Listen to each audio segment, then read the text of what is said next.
Good morning, friends, and welcome to another episode from Annie's Arms. In today's episode, we've got a balmy minus 10 degrees outside here in southeast Michigan. I do have a thermocouple set up as well. The thermocouple on my computer is reading minus 13. So phone app says minus 11. The thermometer that we just looked at is minus 10, and the thermocouple's minus 13. So a man with one watch knows what time it is. A man with 3 watches has a pretty good idea, I guess. So what we're doing today is, for the last 2 days, I've had some firearms sitting outside in the cold. We started at 20 degrees Fahrenheit. Yesterday it was down to about 10 degrees Fahrenheit and maybe 8 degrees Fahrenheit or so. I'll probably link that video at the very end because this morning we're down at minus 10 degrees Fahrenheit. And being a southern boy growing up a little south of Atlanta, minus 10 is cold. We would get 20s in, South Atlanta. But we're minus 10 today. And so it's kind of fun to think about. The difference between 20 degrees and minus 10 degrees is the same as 70 degrees and 100 degrees, to kind of put a frame of reference. I never, again, growing up in the South, appreciated or understood cold. And it's been a new experience for me. So why are we doing this? In my perusings over the last year or so, a lot of people don't like firearms grease because they say it doesn't work very well in the cold. So we've got the SP5 there in the trash bag. I just put them in bags to try to keep the snow out of them a little bit. SP5 in there, lubricated as I have, or as I show in my How to Lubricate Your Firearm with Grease video. In the bag, we've got an HK P30L, and then we've also got a SIG Mosquito 22 long rifle. So yesterday at 10 degrees, the Mosquito didn't perform. It wasn't able to cycle the slide. It had 36 grain Federal 22. It didn't work. So I've changed the grease out in that to the same base thickener, but we've now got a PAO base oil. The HKP30 and the SP5 are both lubricated with the blue grease that I offer on my website. So last night around, I think it was probably 8 o'clock, is when we were down to about minus 6. And it is currently about 8 o'clock this morning. So all 3 guns have been cold soaking, for pretty close to 12 hours now at minus 10, or the negatives. So what we're going to do now is go to the back where the shooting range is and do a little video there showing how they function. So see you there in a minute.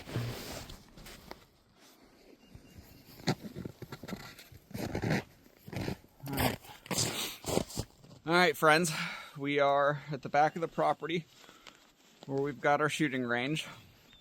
And here you can even just see truly how cold it is. I mean, it is just bitter cold. Double gloved. We'll see if the military trigger finger glove will actually work. First gun we'll shoot, SP5. Then we'll do the P30L. And then we'll do the Mosquito. Again, the Mosquito is going to be the variable. I really want to see if that PAO base oil is going to add enough cold functionality to the grease.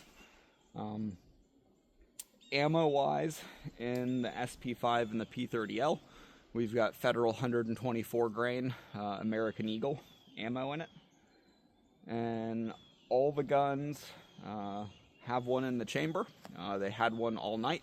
Again, because I didn't want to add any variability to the test of manipulating the slide or having to do anything. So it'll just be safety off and bang, bang, bang.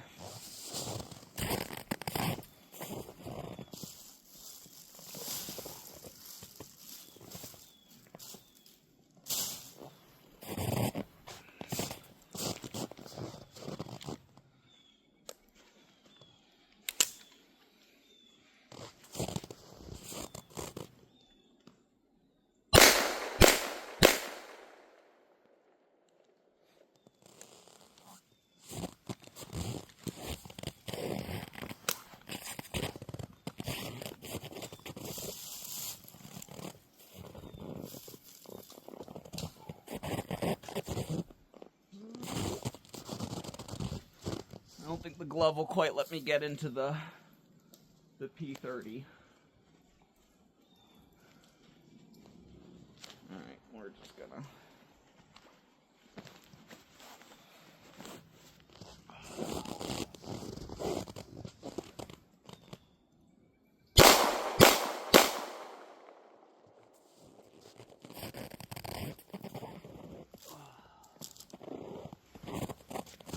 And then the Mosquito did fall into the snow a little bit.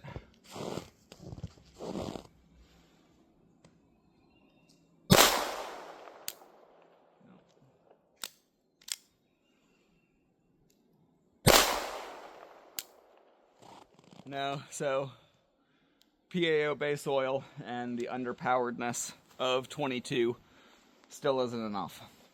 So let me get everything packed back up, and as Henry at 9-hole says, we'll do a little debrief when we're back inside and in the warmth.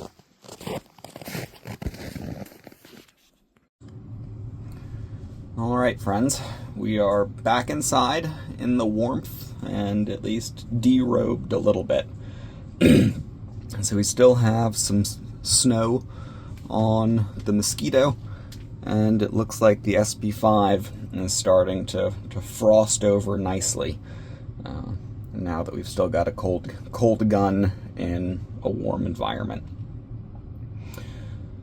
So what did we learn from this?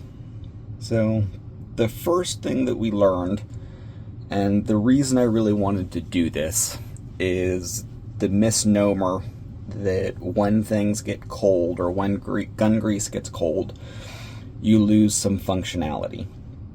And it's partially true, right? Because we saw that here with the Mosquito. But what's also important to understand is a lot of that functionality has to do with the chemistry of the lubricants that you're using, right? I'm sure we could find a liquid lubricant with a high enough viscosity that would impair the firearms from functioning at cold temperatures.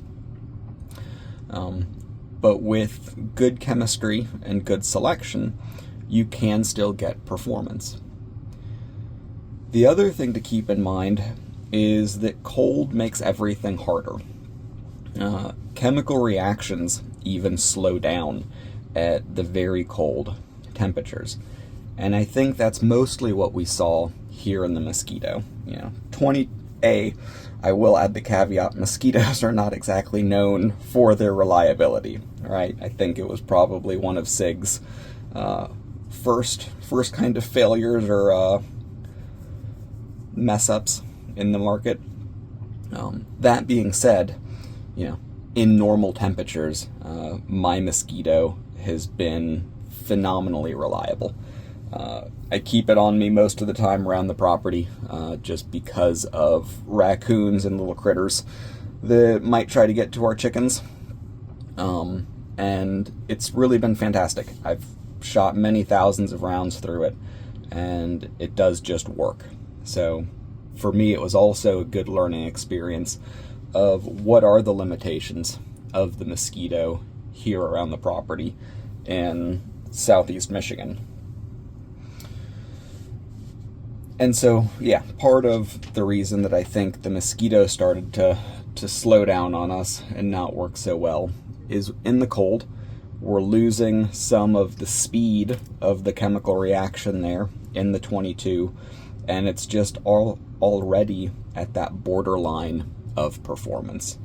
So then we add a little increase in the viscosity on how it's lubricated, and it then just doesn't function. It didn't have enough oomph to pick up the next round. It was cocking the hammer, but it wouldn't quite pick up that second round and allow it to function properly.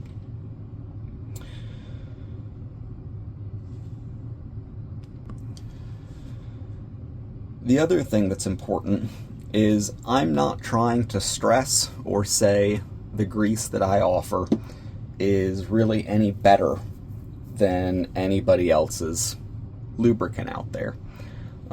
But what I am trying to demonstrate is it is a pretty good chemistry, and it does have a very broad temperature range at which it can operate well.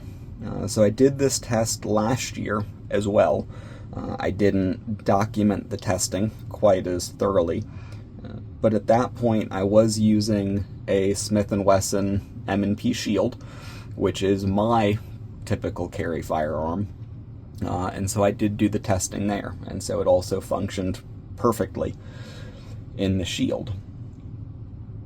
And so what you should be doing as responsible citizens, if you do live in some of these more extreme climates, you should be doing some testing on your own with the products that you use to ensure functionality.